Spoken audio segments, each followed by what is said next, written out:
The views expressed on the Nova Society are those of the panelists and guests and do not necessarily reflect the views or opinions of the Phoenix Research Institute or any institution which any panel member is associated. I'd like to welcome everyone back to the Nova Society. I'm your host, Dr. Brooklyn Ann Weldon, and I'm here with my panel, Dr. Scott Gersher and Dr. Mark Bound, and today I have remembered your names.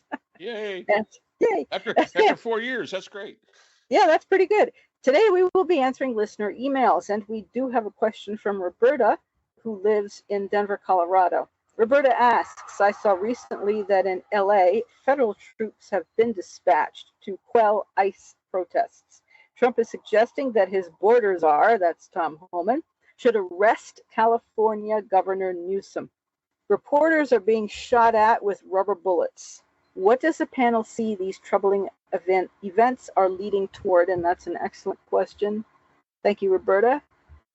Scott, Mark? I don't think it's anything good. I don't think there's a real reason to do it.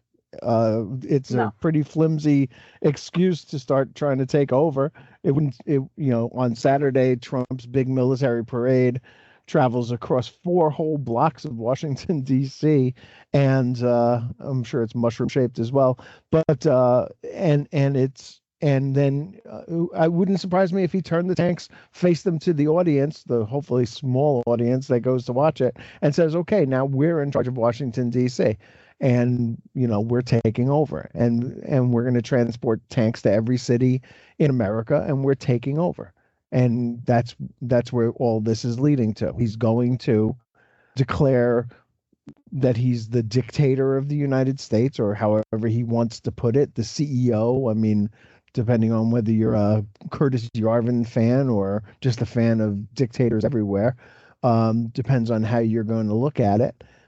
But that there won't be a midterm election. Republicans seem very, very unfazed by the idea that there's going to be midterms and that they're going to be very unpopular during them. So there's probably a good reason for that. And this is where we're headed. Bad stuff. I would pretty much agree with all that. I mean, again, we're not to the point of the midterms yet. Let's see what happens. You cannot. And I think that's one of the things. First of all, again, back to the question. Let me go back to that. Poor Governor Newsom, but I you know what? I think Newsom's handling Trump pretty well.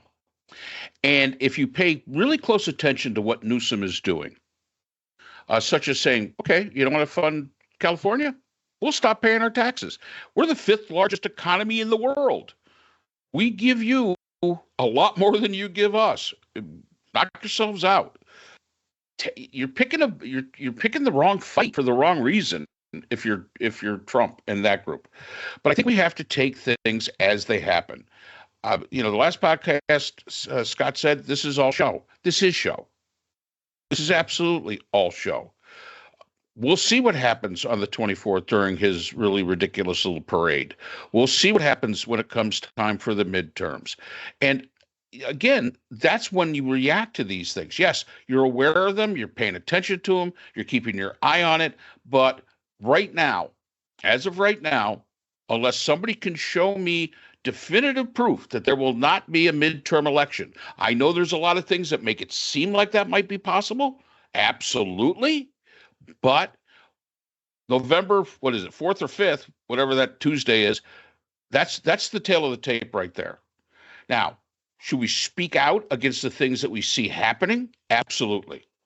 Absolutely. But I think that there's a lot of things going on right now where they're keeping us looking down the road, so far down the road, as opposed to what's going on today. What's going on today is what's going on in Los Angeles. And what's going on in Los Angeles could happen in a whole bunch of different cities. Hasn't happened yet. But governors of other states, Democratic governors, have been calling Newsom. They're trying to come up with a playbook of how to do this, of how to address this situation. And again, Trump is flouting the democracy that we have and the system of government we have. And I really know, and I always remember from Spaceballs, evil always wins because good is dumb.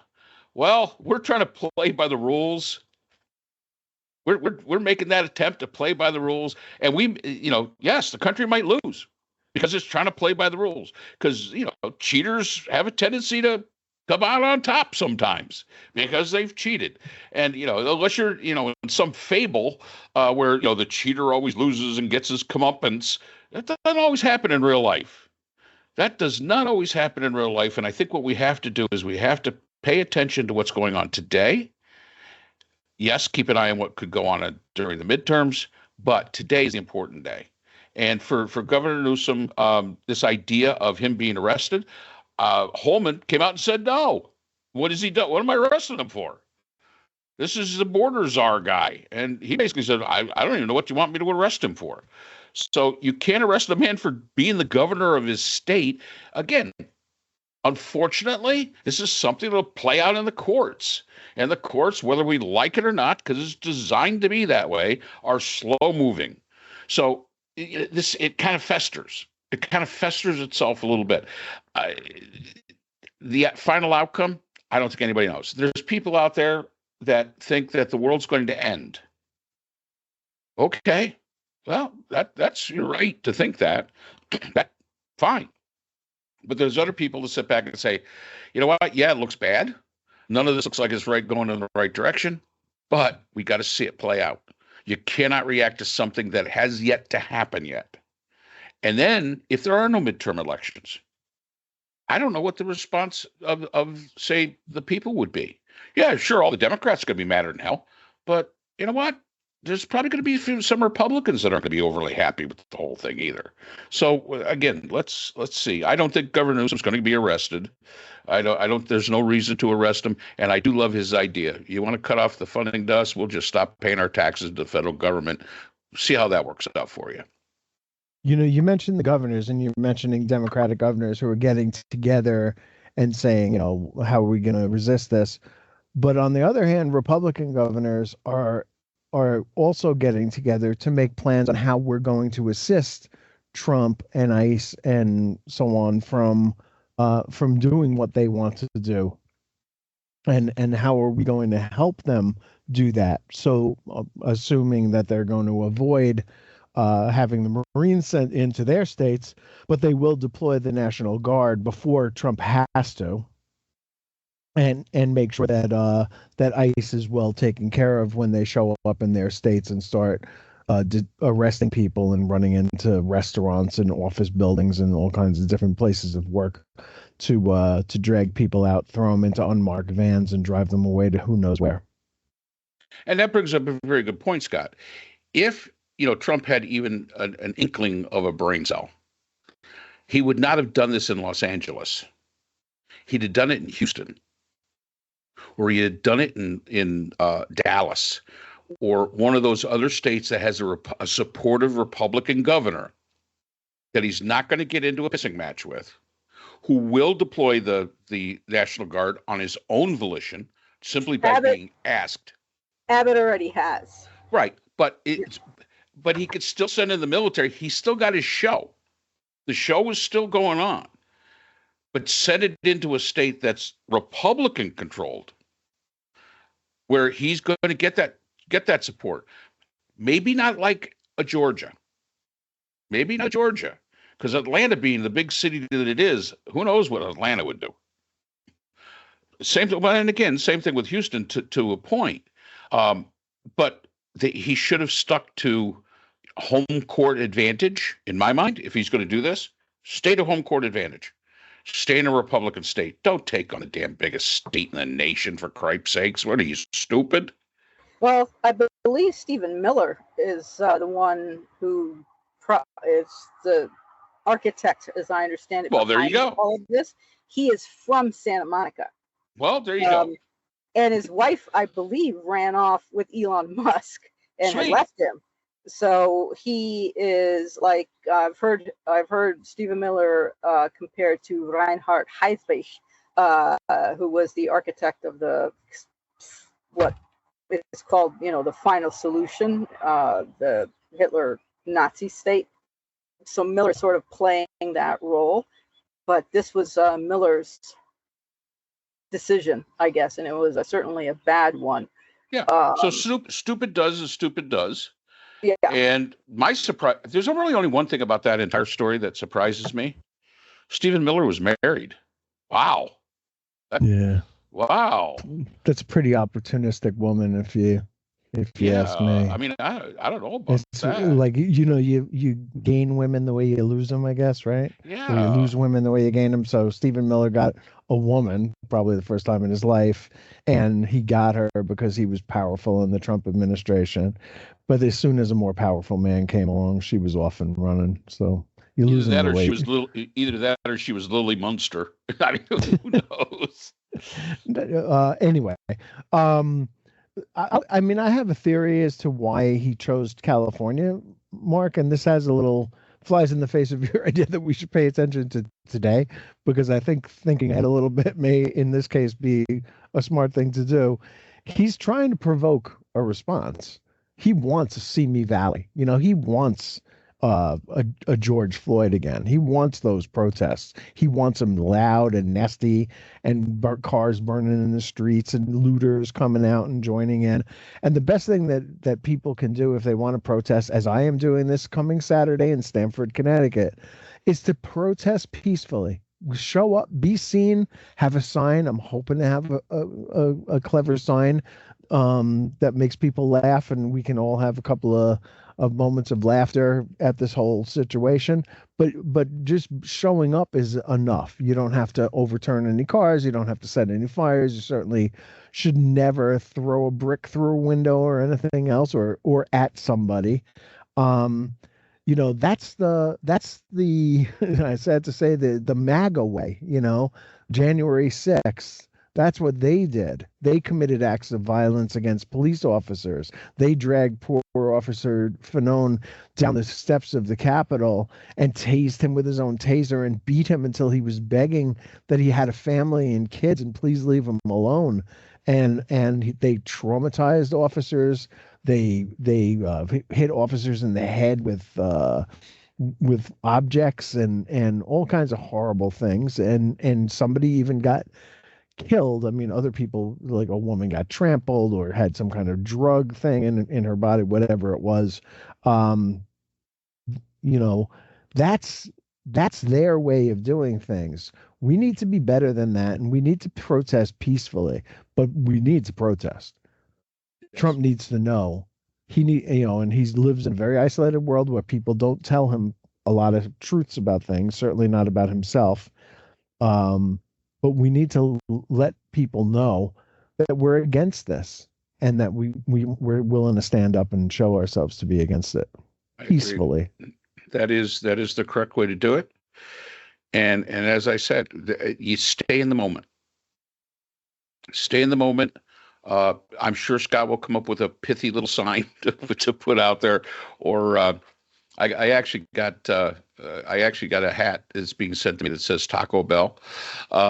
So yeah, that's what you do, and that's the only way to do this. This is not. Everybody's so worried about civil war and things like that. Is that a possibility? Of course it is. Sure, it's a possibility. But you're not going to have states that are like closely geographically aligned as much as you did, say, during the Civil War. So that would be a very interesting, an interesting scenario, and one that I hope never does not come to pass. But yes, there is protesting is our way. Protesting is our way. And in fact, I was at a meeting the other day, and a friend of mine who at one time worked for John F. Kennedy for his administration many years ago. I said to her, I said, "Wow," I said, "the world's lost its bloody ass mind," and she says, "Yes, it has." And she goes, "Well, I contact my congressman almost every day." I said, "Well, yeah, but he's a Trumpette." She goes, "It doesn't matter. You just do it. You just keep doing it." No, And like okay. Glenn Kirscher told us, pressure bursts pipes. So just keep the pressure on. Keep It's the the best pressure thing on. that we can do. But next week this could be happening in New York City, Seattle, Chicago, Philadelphia, Alexandria, Virginia. This is just the beginning, which is why I think he's using the Marines. I think after this, we're going to start seeing more army and more occupation, less invasion, more occupation, and it's gonna, it's gonna ruffle some feathers, and people need to be really disciplined about how they respond to this, because the last thing on earth we want is to actually give him an excuse for the insurrection acts. Clearly, he's willing to pull that trigger at a heartbeat, right? Yep. He didn't do it last time, to his, I guess, credit, or maybe it's a taco effect. He chickened out and he didn't do it on January 6th like a lot of people thought he would, apparently, who had guns ready to go into the Capitol, sitting in a motel across the Potomac River in Virginia. They were ready. The Oath Keepers were ready. The Proud Boys were ready, and other groups were ready. Militias are ready. The hullabaloo, or the boogaloo rather, is a real thing, and they're ready for the call, and they'll go out and commit acts of violence on a grand scale that that will look like Crystal Knocked all over again, and we need to be prepared for that. But certainly, what we can't do is give him any justification for it. History has to show that we're on the right side here. Correct. And hopefully, we will be. So I have one question, Mark. There's a law that I can't remember what it is. Oh boy, that law we can't remember. Yeah, that precludes Catch-22. No, no. That precludes. We can do soldiers- anything that they can't stop us from doing. That's Catch-22. We can do anything they can't stop us from doing. No. So let's, just for the sake of argument, the army comes along, and now we have armies occupying every city with a population 50,000 people or more. I don't know. Okay, that's a lot of, and deputized this, that, and the other, because that's a lot of occupation. What is the law? I'm assuming there's a law that says that people cannot billet in citizens' homes. Oh, that's in the Constitution. That's the Third Amendment. Thank you. Okay. What Trump obviously doesn't care about the Constitution Or the troops, by the way. Yeah. As he's So proven, what right? about- Because he hasn't provided a room and board for the National Guardsmen. We've seen the pictures of them sleeping on the floor all together in the alley, in the lobby of a office building that's been shut down or whatever. And they're on their own as far as getting food and stuff is concerned. which is terrible. He's not doing the military any favors either. No, when that's terrible, because I mean he's the commander in chief. He's supposed to be taking care of everyone, and I mean if he wants to have loyalty, he needs to take care of his people. Well, that would require him to pay attention to detail. Yeah, I understand that. And let's face it, the attention to detail is not one of his skill sets whatsoever. Yeah, So he neither basically is just sends it thinking. out there and says, Obviously, thinking isn't either. No. So what about then the Third Amendment, given the fact that Trump doesn't care about anything constitutionally? Do you see all these occupying army and Scott, what do you think? Do you think that people will actually, American citizens who are not Oath Keepers and who are not all these army and who are not this, that, and the other, do you see them, if they're out of their own areas, actually taking over people's homes? well, Or Who just taking knows? food, or who just taking food supplies because they're not being paid? who knows? I mean, has it happened yet? No. No, but Is there a potential that it could happen? Yes. okay. So potentially the sun could not come up tomorrow. Is it No. probable? No. No, the sun But the is fact not is, gonna- we can't go down those. Yeah, but what ifs I mean, when they Brooke, have yet to happen yet? I'll at least entertain the question. I'm not going to dismiss it. Thank you. I mean, the sun is not going to explode or burst or whatever it's going to be for 2 billion years or whatever it is, 200 billion years. I'm not worried about that. My suspicion is it'll be highly localized, and so they're not going to be traveling to other places. I live in a pretty nice little town here in Connecticut, but I'm sure that there are people who would join Trump in, going around and questioning their fellow citizens about what they believe and what their political beliefs are, and getting violent if they felt that they had to be, or if you wanted to get into an argument with them, or I don't want to speculate too much, but I think it'll be highly localized, that there's not going to be a massive movement of people anywhere. If the MAGA people want their own country, they should move down south. I mean, there's plenty of red states down there, South Carolina being one of them, that they could all move to and live happily ever after. And I'm welcoming them here on this podcast to go down there and do that. Thanks, Scott. You're welcome. Really appreciate your friends that, and neighbors. really appreciate that. Yeah. And use his pool. He spends a lot of time by that pool, so go over there and join him there. Well, yeah, I mean, I'll have to electrify the fence and stuff, and just go out back in the oasis there, sit by the pool in the tiki bar, and just sort of watch the rest of South Carolina burn. A machine gun nest by the barbecue pit, maybe. Yeah, Oh dear. But I like how you're not sending them to Connecticut, but yeah, send them all to me. They have no place here. It's a small state. And you know what? I'll tell you something. Here's the thing that gets me with this, and you might be right, Scott, that it might be very localized. And I said this on a podcast from last week. Even my most Trumpette supporting people down here that I know, that's where it stops, is national and global. When it's community, there's an awful lot of common ground, and there's things that they believe in their community. So it doesn't matter if they're a Democrat or if they're Republican.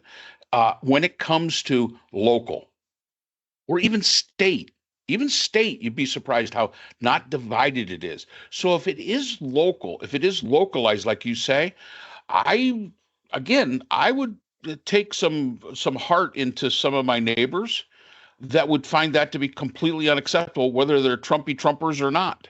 They may find it extremely unacceptable. And that would be my hope. Because now you're talking about my backyard and their backyard, our community. And when our community is put under siege, I think we'd be very surprised to see that even the most far right Yahoo might say, you know what, it's okay over there in that guy's backyard, but not in mine. And I really do think I have great faith. That's about the only thing I have faith in the American society at this point in time, is that community-based. I think people are pretty much, I think they're in lockstep. You don't find very much disagreement. When we talk about things that are local here, the local news and things going on in local news, you're not going to find a lot of division.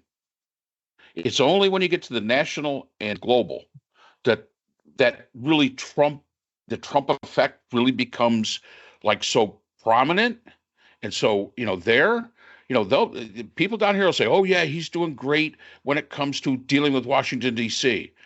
But I'm going to tell you right now, they don't want him down here in the upstate of South Carolina doing it. And I really do. I have a great hope that would be the red line for many of them, to basically stand up and say, nope, not my backyard. Well, which is why there's I imagine the protests in LA and elsewhere, no ICE in our community, because people don't want ICE in their communities. They don't want to see all the tactical gear. They don't want to see the masks.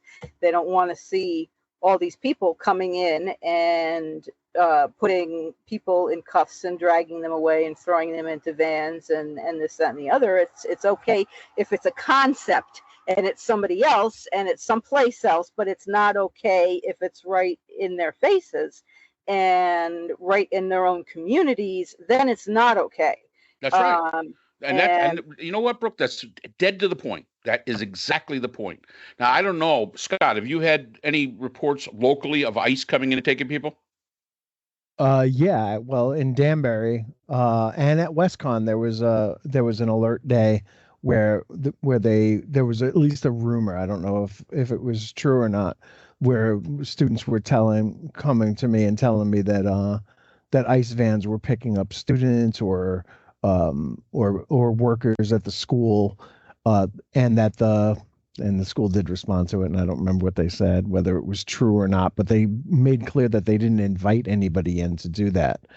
But a better example, I think, is Kennett, Missouri, a very, very small town of about 10,000 people in Missouri's southeastern boot.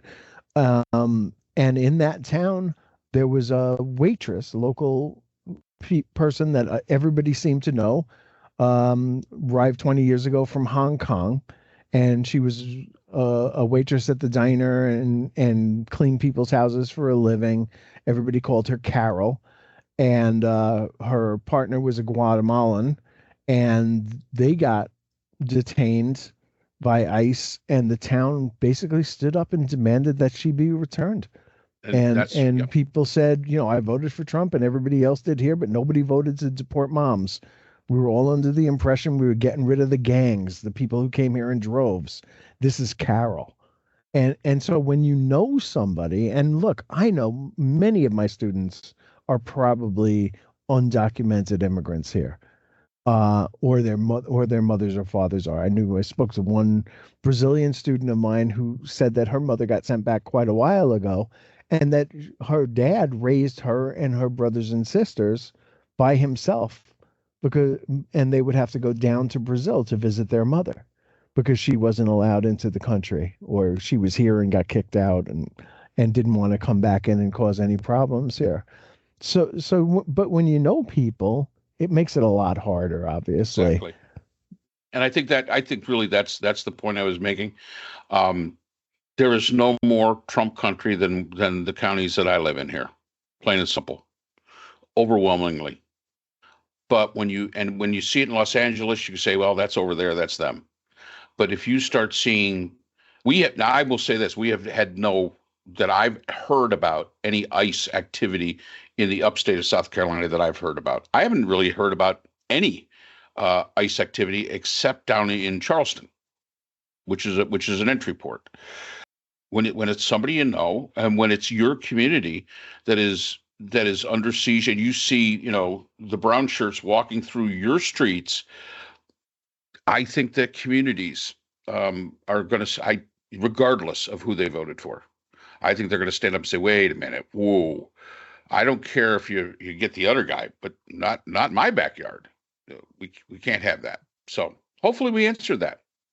Go ahead. Yeah, Go ahead. I mean, there's actually a local news story here that there was an ICE raid in Danbury, which is about 5 minutes away from here, where I teach at Western Connecticut State University, and that ICE had gone by a car wash and arrested a number of the employees there that worked in the car wash as being illegal immigrants, which is certainly possible.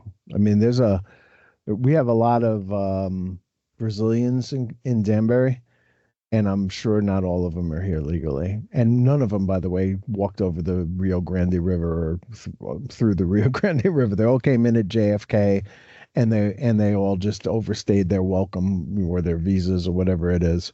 And if they get arrested for that, it's a civil misdemeanor. It's not even really a criminal act at all. Being here illegal is not necessarily a criminal. It's a civil misdemeanor, and getting caught crossing is another matter. But these people, uniformly came in through legal means, visiting relatives as tourists, or some other way, some other legal means, and simply overstayed the visa or the time that they were expected to be here. And so that's the only one that I've seen. But that's today, I believe. This car wash raid happened in Southington, Connecticut, which is not very far from here at all.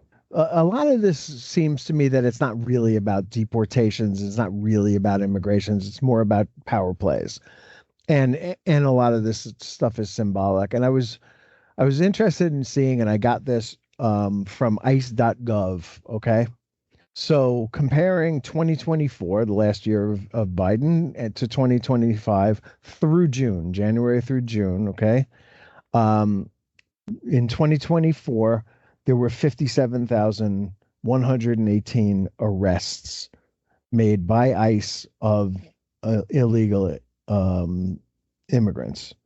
This year, it's less than half of that, 26,606. Detentions, 144,600. Let's say detentions in 2024. This year, 67,000. Expulsions, 2024, 133,654. This year, 71,405. So clearly, the Biden administration was much more capable of arresting, detaining, and expelling illegal aliens than the Trump administration has been. Why this is seems to be more about competence than it does willingness. I think that you would describe Trump's ICE, which I describe all the time as the gang that couldn't shoot straight, is that they're very incompetent. And they're doing things in a loud way with a lot of flash bangs and fanfare and making a lot of noise, but they're not actually getting the job done. And when you look at deportation totals by president, Bill Clinton by far deported more people than any president in recent memory, 12 million, followed closely thereafter by Bush W, 43, 10 million. Obama, over, again, this is an 8-year period, 5.2 million. Trump, 1.5 million. Trump won, that is. And Biden, 4.7 million. So there's something that doesn't, add up exactly to Trump, who's talks all the time about deporting people, talks all the time about wanting to rid America of aliens or illegal aliens or invaders and stuff. And the job that his crew is doing is very underwhelming. And I don't know what accounts for the discrepancy, but you can get this, folks, don't take my word for it, on ice.gov and see these numbers for yourself. Agreed. Yeah, good. Thank you, Scott. That's helpful. I'm surprised they're not fudging the numbers to make themselves look better. So, any further thoughts? Or I hope we've answered the question. And as always, thank you for the question. And thank you, everyone, for taking some of your day. Oh, so let me ask you a real quick question, though. This listener's from Denver, you said, right? Yes, Denver, Colorado. You have our sincerest condolences for the Rockies. Mark, do we have time for one theory? Sure, yeah. Let's go. Let's do a theory. Because I do have a theory. It's probably worth bringing up. I don't know. The Rooster seems to think so. I just mentioned that there's a huge disparity in the numbers, right? That Trump talks an awful lot about deporting people, but he hasn't been particularly good at it. And as I've said 1,000 times here, Tom Holman's ICE is the gang that couldn't shoot straight, and they arrest way too many people, the wrong people, right? They're constantly arresting people who don't need to be arrested or shouldn't be arrested or are citizens. And just the other day, they arrested a woman who was here, as a tourist, literally as a tourist, and they just grabbed her off the street, and they left her 12-year-old on the street when they grabbed her and threw her into a van. So that's very sad. A lot of people have been saying that the reason that Trump decided to invade LA was to get the Trump versus Musk brouhaha off the front pages of the newspaper as, the charge of Epstein with Trump kind of casts a dark shadow on Trump, who's already been adjudicated as a sexual assaulter. And that's the reason why Trump decided to create a distraction. Okay. My theory is that this is all about Abrego Garcia coming home, because we've talked about Kilmar Abrego Garcia before on this podcast, and all we said was he needs to get his day in court. I think that's what most Americans believe, is that due process, the Fifth Amendment, 14th Amendment, due process requires government officials to follow fair procedures before depriving a person of life, liberty, or personal or substantive. Due process protects certain fundamental rights from the government, right? And Kilmar Abrego Garcia did not get due process. He was shipped off without it. And now he's back. He's been indicted in Tennessee. The charges are facetious or specious, to say the least. But what this is going to expose in court when he gets his day in court is likely to be that he's just an ordinary guy trying to live his life. He was given protected status by the courts because living at home in El Salvador was dangerous for him, and that this whole ICE deportation, calling people criminals when they're not criminals, and so on and so forth, is really just an ugly episode in American history, akin to the Japanese being interned during World War II, and the discrimination that Chinese Americans faced in the 1800s, and so on and so forth, and that Trump needed to distract people from the idea that Abrego Garcia is going to be found most likely to be just an ordinary guy who got sent to a hellhole of a prison for no good reason at all, and that he's going to sue America and so on and so forth. What do you think of that theory? You could be very well right. I mean, there's so many things that this could be a distraction for. And I think that's the thing that makes this all so complex, is that, yes, I think that's a perfectly good theory. I think it's also a perfectly good theory that it could be that Doge didn't do what it was supposed to do. It could be a perfectly good theory about the breakup, the bromance between Trump and Musk. It could be all sorts of things. Today, I did notice that Trump tweeted, or whatever the heck it is that he does, truthed or whatever, that there was this great deal now between China and the United States. The Chinese seem to not really know too much about that. So, again, everything is a distraction. Yes, I think that is an absolutely perfectly valid theory. Maybe it's just another smoke and mirrors for all the other stuff. My thing is, yes, you're right. The Garcia thing, definitely, he's probably going to be found to be just an average guy that just got in the wrong place at the wrong time, and it was stupid to send him to this absolute hellhole. My concern isn't about those things that we know about that we can point to and say, oh yeah, this is a cover up for that.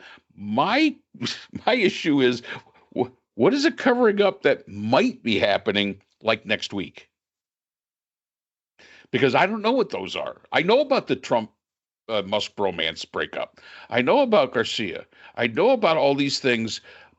Maybe it is to put the fog over all that. But at the same time, I'm also a little watchful, saying this is kind of a big deal.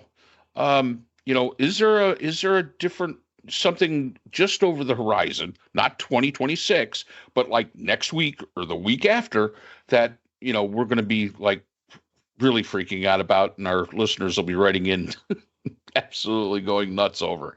So yeah, very, very possible. I like it. I'd go with it. Okay. Thank you, everyone. Thank you. Thank you, and I appreciate it. And we appreciate our listeners. And do keep your questions coming, and we'll see you again next time on the Nova Society.